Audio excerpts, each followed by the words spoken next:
Je voudrais avant tout remercier vivement les autorités administratives et les populations pour leur accueil chaleureux dans cette belle région naturelle de Casamance. Je voudrais spécialement remercier M. le gouverneur et M. le sous-préfet. Qu'il me soit également permis de remercier les membres de la Commission nationale chargés de la mise en œuvre de la Convention d'Ottawa sur l'interdiction des mines antipersonnelles ainsi que l'ensemble des représentants des partenaires pour avoir répondu présent à l'invitation de cet important événement. Cette forte mobilisation démontre votre détermination à accompagner le gouvernement dans ses efforts pour parachever le processus de déminage humanitaire et reconstruire les zones affectées par les mines antipersonnelles. Mesdames, Messieurs, au-delà de son cachet solennel, la restitution officielle des terres à laquelle nous procédons ici illustre que des progrès sont en train d'être accomplis dans le cadre du déminage humanitaire. À ce jour, le Sénégal a pu déminer 54 localités situées dans 11 communes, soit une superficie de 2 203 975 m², avec un total de 504 engins explosifs relevés et détruits. Il s'y ajoute les multiples actions en cours en termes de prise en charge médicale et d'appui à la réinsertion socio-économique des victimes, de sensibilisation aux risques liés aux armes explosives et de plaidoyer pour un Sénégal libre de mines.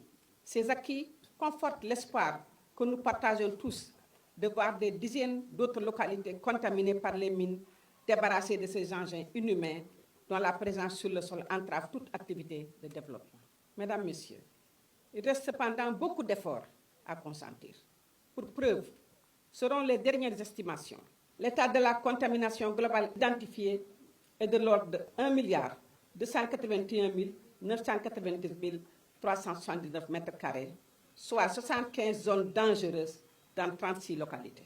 Ces efforts sont d'autant plus urgents que le nouveau délai qui nous a été accordé par la conférence des États parties à la Convention d'Ottawa pour débarrasser le territoire national des mines arrive à terme au mois de mars 2026. Aujourd'hui, l'amélioration des conditions sécuritaires dans la région et le regain d'intérêt des partenaires au déminage humanitaire nous placent sous de meilleurs auspices pour concrétiser l'idéal d'un Sénégal sans engins explosifs et bâtir un pôle économique prospère dans les 3 régions du Sud. Prenant la pleine mesure de ce défi, la vision Sénégal 2050, agenda national de transformation, accorde une place de choix à la mise en œuvre de programmes et de projets de développement socio-économique en Casamance. C'est dans cet esprit que s'inscrit le plan Diomaye pour la Casamance, destiné à consolider la paix, accélérer le processus de retour, la réintégration des populations déplacées et garantir un développement durable des régions de Ziguinchor, Sédhiou et Kolda. Dans le cadre de ce plan, qui comprend 22 mesures, le chef de l'État, son Excellence M. Bassirou Diomaye Diakhar Faye, m'a donné instruction, en relation avec toutes les parties prenantes, à parachever le déminage humanitaire. Sur le budget de 53,6 milliards de francs CFA prévu pour le plan, un montant de 15 milliards de francs CFA est dédié aux opérations de déminage. Ce financement pourra, avec le concours des partenaires, combler le déficit d'équipement et de matériel et couvrir les charges liées à la conduite des activités de contamination. Mesdames, Messieurs, les progrès jusque-là réalisés dans le cadre du déminage ont été possibles avec l'accompagnement multiforme des partenaires.